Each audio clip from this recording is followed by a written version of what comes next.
thy reason, dear venom?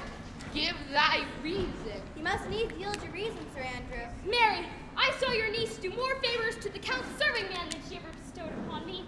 I saw it in the orchard. Did she see thee the while, old boy? Tell me that. As plain as I see you now. This was a great argument of love in her towards you. Will you make a fool of me? She did show favor to the youth in your sight only to exasperate you, to awake your dormouse valor, to put fire in your heart and brimstone in your liver. You should have then accosted her, and with an excellent jest, banged the youth into dumbness. This was looked at, and this was balked, and now sailed north into my lady's opinion, where you will hang like an icicle on a Dutchman's beard, unless you do redeem it by some laudable attempt of either valor or policy. And to be anyway, it must be valor. For policy, I hate. Why then? Challenge me the Count's youth to fight with him. Hurt him in 11 places. My niece shall take note of it. There's no way but this, Sir Andrew. Will either of you bear me a challenge to him? Go, write it in martial hand. Be cuts and brief.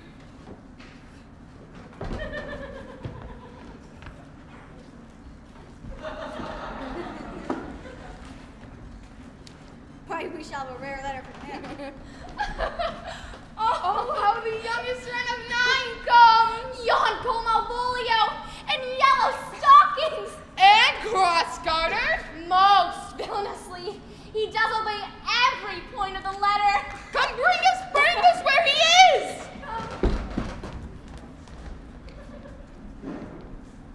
I could not stay behind you. My desire more sharp than filed steel did spur me forth. My kind Antonio, no answer can I make but this. Thanks, and thanks, and ever thanks. What's to do? Shall we go see the relics of this town? Tomorrow, sir. Best first go see our lodging. But I am not weary, and it is long tonight. I prithee, let us satisfy our eyes with the monuments and things of fame that to renown this city. Would you pardon me? I do not without danger walk these streets. Once, in a sea fight against the Countess' galleys, I did some service, of such note indeed that were I taken here, it would scarce be answered. Be like you slew a great number of his people? The offense is not of such a bloody nature. Well, do not walk too open. It doth not fit me. Hold, sir. Here is my purse. At the Elephant is best to lodge. There you shall have me. Why I your purse? Haply your eye shall light upon some toy you desire to purchase. I shall be your purse bearer and leave you for an hour. To the Elephant. I do remember. I've sent after him. He says he'll come. Where is Malvolio? He is sad and civil, and suits well for a servant with my fortunes. Where is Malvolio? He's coming, madam, but in very strange manner. He is sure possessed. Why? What's the matter? Does he rave? No, madam. He does nothing but smile. Go, call him hither. I am as mad as he, sad and merry madness equal me. How now, Malvolio! Sweet lady, ho ho. Smilest thou? I called for thee upon a sad occasion. Sad, lady? I could be sad. This does make some obstruction in the blood, this cross-gartering. But what of that? Why, how dost thou, man? What is the matter with thee? Not black in my mind, thou yellow in my legs. Did come to his hands and command shall be executed. I think you do know the sweet Roman hand. God comfort thee! Why dost thou smile so and kiss thy hand so oft? How do you, Malvolio? At your request, yes, Nightingale's answer does. Why appear you with this ridiculous boldness before my lady? Be not afraid of greatness. 'Twas well writ. What meanest thou by that, Malvolio? Some are born great. Ha! Some achieve greatness. What sayest thou? Some have greatness thrust upon them. Heaven restore thee! Remember,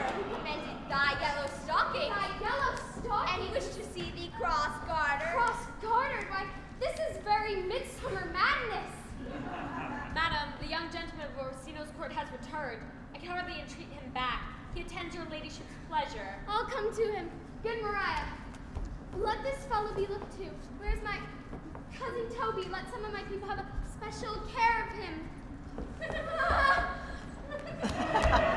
Ho, ho! Do you come near me now? No worse man than Sir Toby to look to me. In which you went away now. Let this fellow be looked to. Fellow, not Malvolio nor after my degree, but fellow. Here he is, here he is. How is it with you, sir? How is it with you, man? Go off, I discard you. Let me enjoy my private. Go off. Lo! How hollow the fiend speaks within him! Oh! You are idle shallow things. I am not of your element. You shall know more hereafter.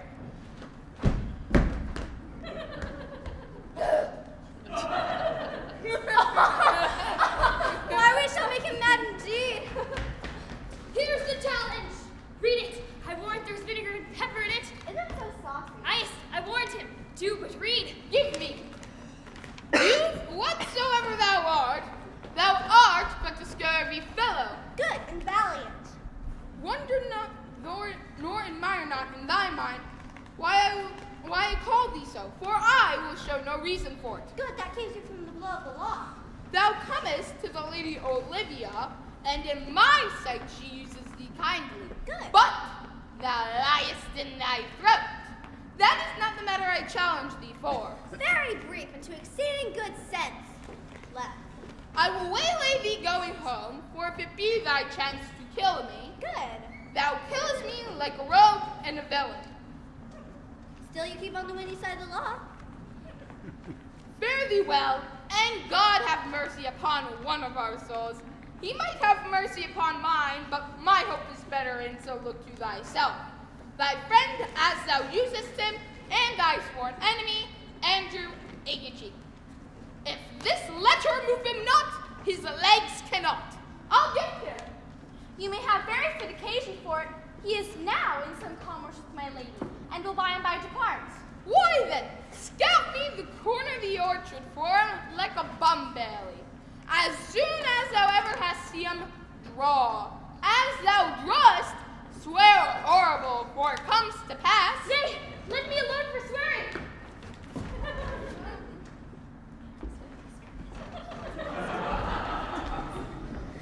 Now will not I deliver this letter, for he will find that it comes from a clodpole.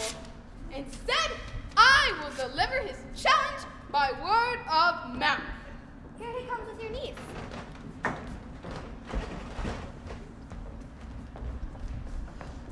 I beseech you, come again tomorrow. What shall you ask me that I'll deny? Nothing but this, your true love for my master. How may I give him that which I have given you? I will acquit you. Well, come again tomorrow. Fare thee well. A fiend like thee might bear my soul to hell. God save thee, gentlemen! And you, sir? The defense thou hast to betake thee to. Of the nature of the wrongs that thou hast done him, I know not, but thy interceptor, bloody as a hunter, full of despite, attends thee at the orchard's end. You mistake, sir. I am sure no man hath any quarrel to me. You'll find it otherwise, I assure you. Therefore, if you hold your life at any price, betake thee to thou guard. I pray you, what is he? He is a knight, dubbed with an unhatched rapier and carpet consideration. But he is a devil at private brawl. I am no fighter. Back you shall not to the house. Therefore, meddle on you must. I beseech you to know the name of my offense to him is. I will do so.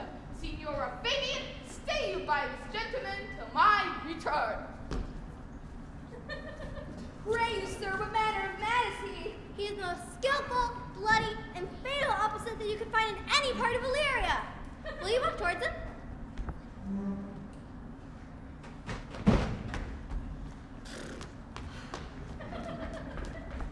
Why, man, he's the very devil.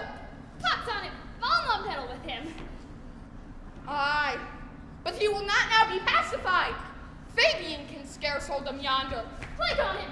Let the matter slip, and I'll give him my horse, Great Capulet. I'll make the motion. Stand here and put a good show on. This shall end without the perdition of souls.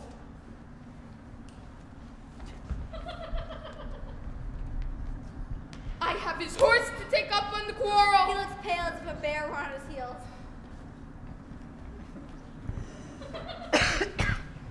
Come, sir, there is no remedy. He will, for oath's sake, fight with you. Pray God defend me. A little thing would make me tell them how much I lack of a man. Come, Sir Andrew, there is no remedy. He will, for his honor's sake, have one bout with you. Pray God he keep his oath. I do assure you, 'tis against my will.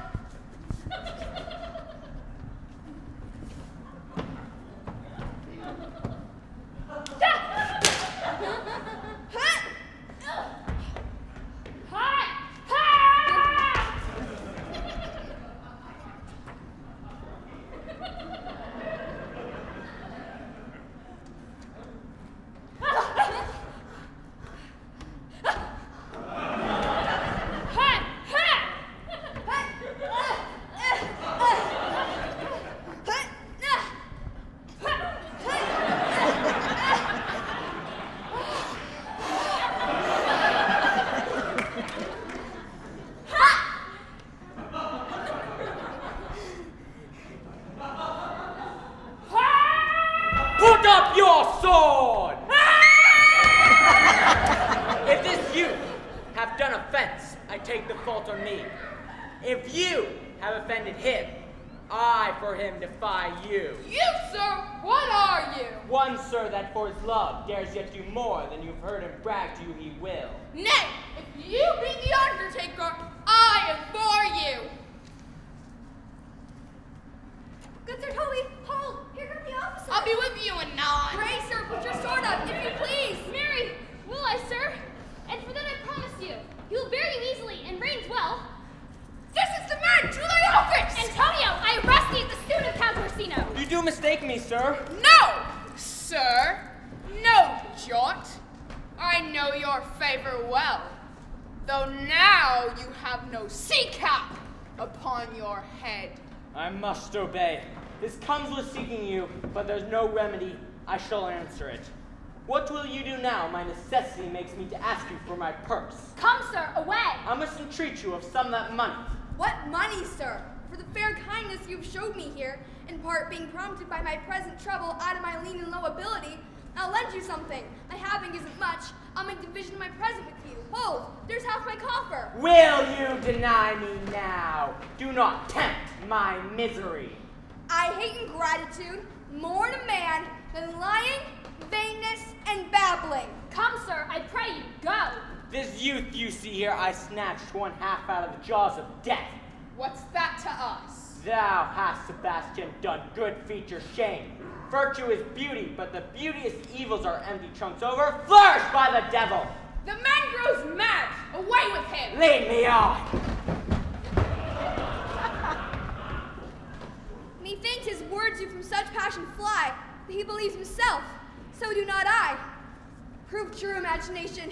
Oh, prove true that I, dear brother, be now taken for you. A very dishonest poultry boy. A coward, a most devout coward, religious in it. Slid. I'll after him again and beat him. Come, see the event. I dare lay any money, 'twill be nothing yet.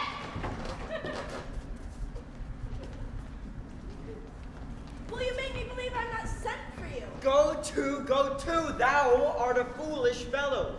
Let me be clear from thee. Well held out, in faith. No, I do not know you, nor was I not sent to you by my lady to bid you come speak with her. Nor your name is not Master Cesario, nor this is not my nose, neither. Nothing that is so is so. Go cleanse thy folly somewhere else. Thou knowst not me. He has heard the word of some great man and now applies it to a fool. Vent thy folly. Shall I vent to my lady? Shall I vent to her that thou art coming? I prithee, foolish Greek, depart from here. Now, sir, have I met you again? There's for you. Why? There's for thee, and there, and there. Are all the people mad? Hold, sir! This will I tell my lady straight. Come on, sir! Hold! Nay, let him be. I'll have an action of battery against him, if there be any law in Illyria. Though I struck him first, yet it's no matter for that. Let go thy hand. Come, sir, I will not let you go! I will be free from thee. What wouldst thou now? If thou darest tempt me further, draw thy sword. What? What? Then I must have an ounce or two of his malpart blood from you! The light returns thee hold! Madam! Will it be ever thus a gracious wretch? Out of my sight! Be not offended, dear Cesario. Rudes be gone. I pray thee, gentle friend, go with me to my house, and hear thou there how many fruitless pranks this ruffian hath botched up. What relish is in this? How runs the stream? Or am I mad? Or else this is a dream? Let fancy still my sense and lead steep. Oh, if thus be a dream, please let me sleep. Nay, come, I pray thee. Would thou be ruled by me? Madam, I will. Oh, say so it be so! Nay, I pray thee, put on this gown and beard, make him believe thou art Sir Topaz the curate. Do it quickly. Well, I'll put it on and assemble myself in it. I would I were the first who ever dissembled in such a gown.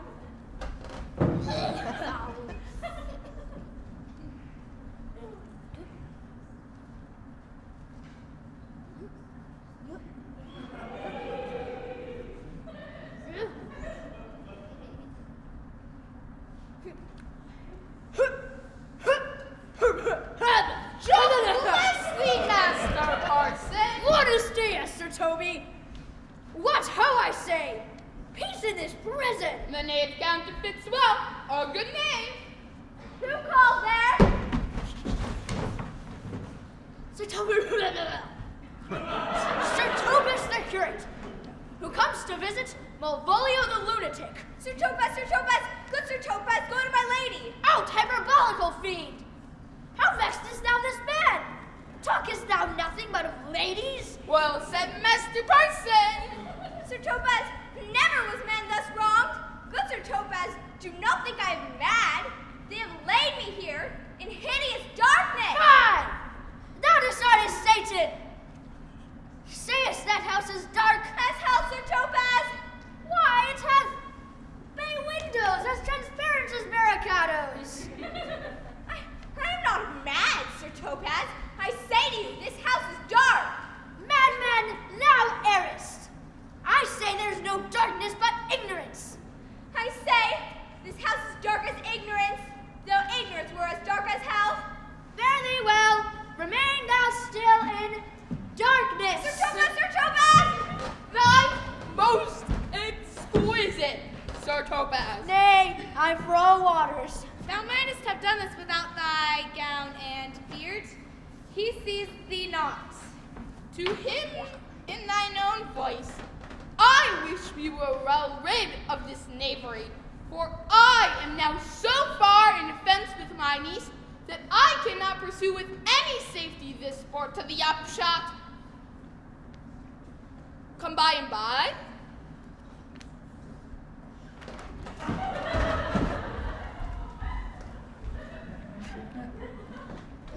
Hey, Robin, jolly Robin, tell me how my lady does. Fool! My lady is unkind and pretty. Fool! Alas, why is she so? Fool, I say! She loves another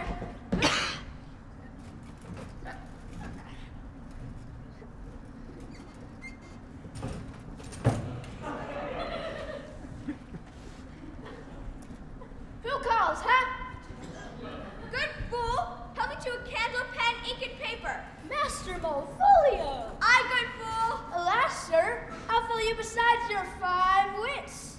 Fool! There was never a man so notoriously abused. I am as well in my wits, fool, as thou art. But as well, then you be mad indeed if you be better in your wits than a fool.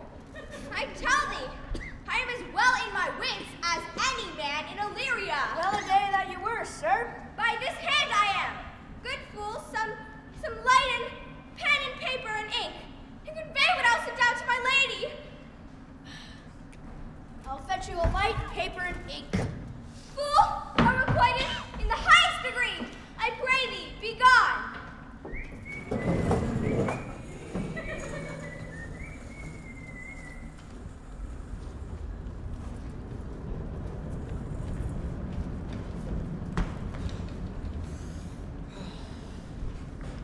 This is the air.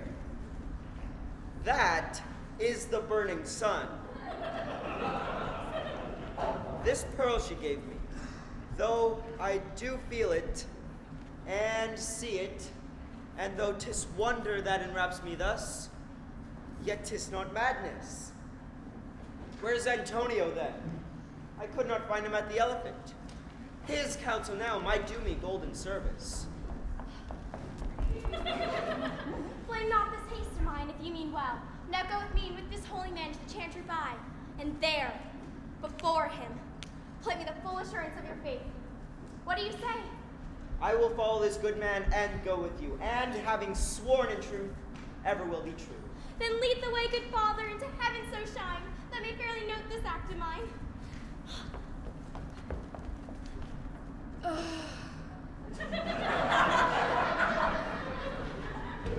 Now, silence me. Let me see his letter. Good Master Fabian, grant me another request. Anything. Do not desire to see this letter. Belong you to the Lady Olivia. Aye, sir, we are some of her trappings. I know thee well. How dost thou, my good fellow? Aye, sir, the better for my foes and the worse for my friends. Just the contrary, the better for thy friends. No, sir, the worse. How can that be? Marry, sir, they praise me and make a fool of me, and my foes plainly tell me that I am a fool. And so, by my foes, I profit in the knowledge of myself, and by my friends, I am abused. Why, this is excellent.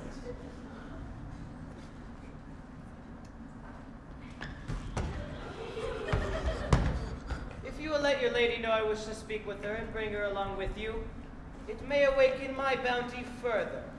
Marry, sir. Lullaby to your bounty till we come again. Here comes the man, sir, that did rescue me.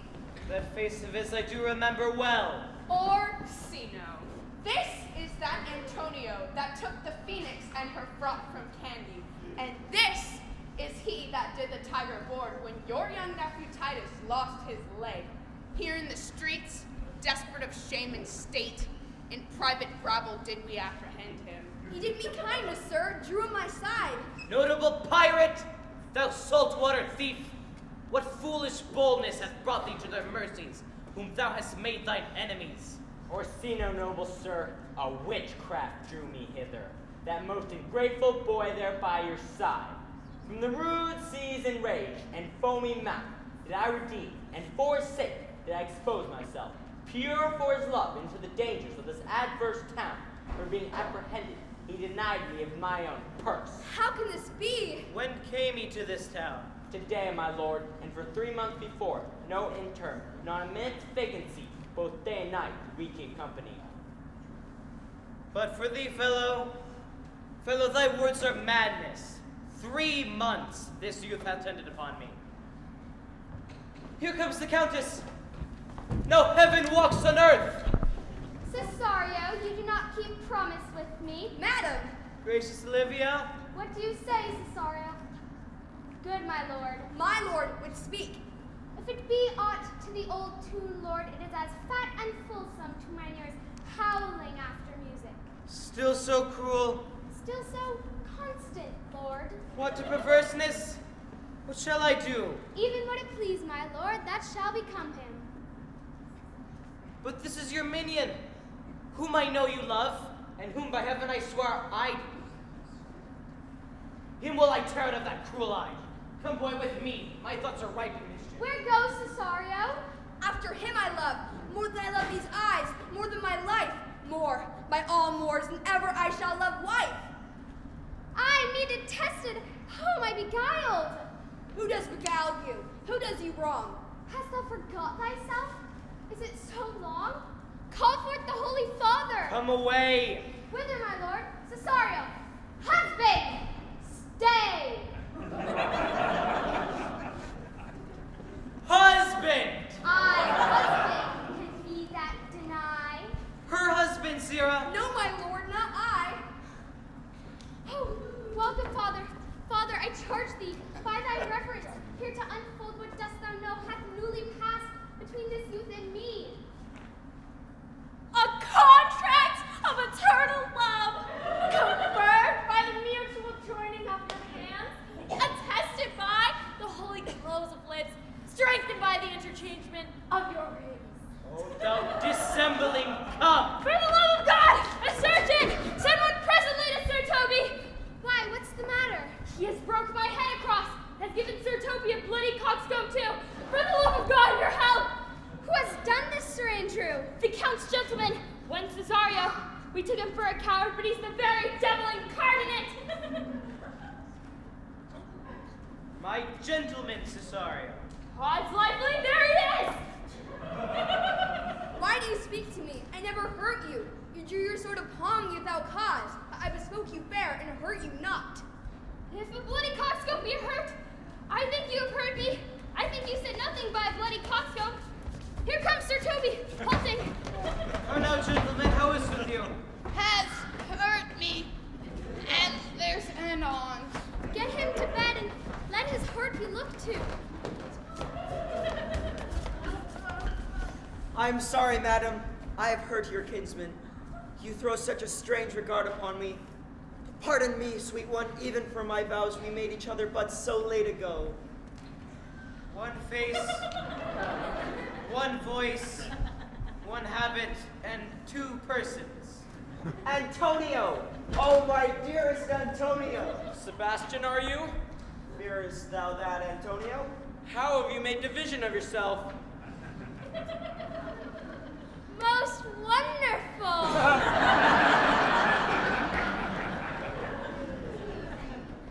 How do I stand there? I never had a brother. I had a sister. What kin are you to me? What countryman? What name? What parentage? Of Messalene, Sebastian was my father. Such a Sebastian was my brother too. So went he suited to his watery tomb. Were you a woman, as the rest has gone even? Oh, I would let my tears fall upon your cheek and say, thrice welcome, drowned Viola! My father had a mole upon his brow. So had mine. I'm Viola.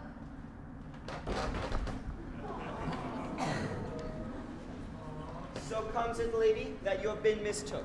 But nature to her bias drew in that you would have been contracted to a maid. If this be so, as yet the glass seems true, I shall share in this most happy wreck. Boy, thou hast said to me 1,000 times, thou shouldst never love woman like to me. And all those sayings will I overswear, and those swearings keep as true in soul. Then give me thy hand, and let me see thee in thy woman's weeds.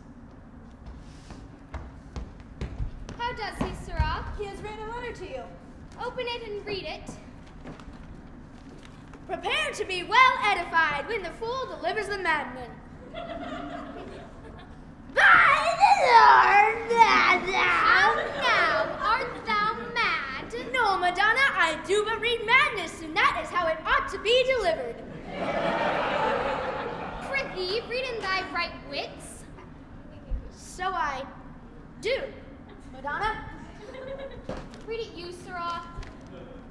By the Lord, madame, you wrong me, and the world shall know it, though you've put me into darkness and given your cousin rule over me. I have your own letter that induced me to the semblance I put on, with the which not but to do myself much right or you much shame. Think of me as you please, the madly used Malvolio. Did he write this? Aye, madam. See him delivered, Fabian. Bring him hither. My lord, so please you, these things further thought on, to think me as well as sister, as a wife. Madam, I am most apt to embrace your offer. Your master quits you, and for your service done him, here is my hand. You shall now be your master's mistress. A sister. Is this the madman? How now, Malvolio? Madam, you have done me wrong. Notorious wrong. Have I, Malvolio? No. Lady, you have. Pray you, peruse that letter. You must not now deny it is in your hand. Alas, Malvolio, this is not my writing. Though I confess much like the character, but out of question, 'tis Mariah's hand. Mariah read the letter at Sir Toby's great importance and recompense. He would have married her. Why? Some are born great, some achieve greatness, and some have greatness thrust upon them. By the Lord, I am not mad, but do you remember? Madam, why laugh you at such barren rascals, and you smile not, they are gagged. And thus, the whirligig of time bring on his revenges. I'll be revenged on the whole pack of you. Ah! He hath been most notoriously abused. Pursue him and entreat him to a peace. Cesario, or so you shall be called while you are mad. But in other habits that you are seen, Orsino's mistress and his fancy's queen.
absolutely wonderful directors before we end the show. So, Can Casey and Joel please come up?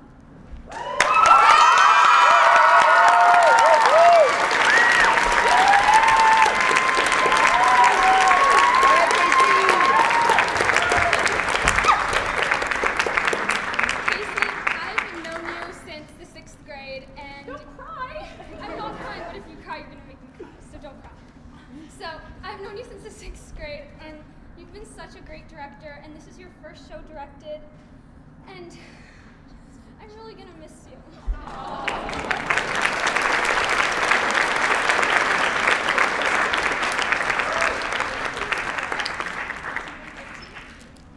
And Joel, you are an absolutely fine man. You have been very, very good with all of your advice and everything that you've taught everyone here. He's been doing awesome for his first show as an assistant director.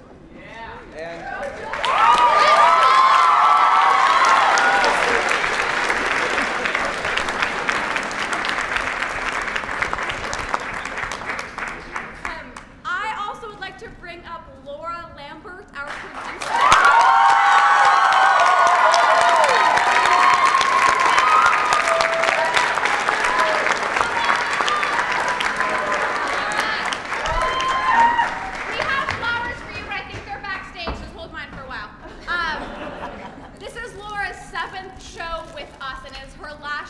our producer, and to be honest, I don't know what we're going to do without her. She has made every one of these shows a complete success. Yay!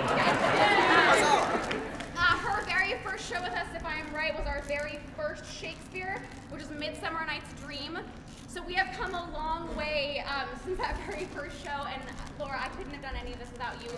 And you are part of the reason why we have years and years and years of kids in this program, going on, moving into all these different high schools, and we have so many kids doing theater in this town because of you. And thank you, everyone. Thank you so much.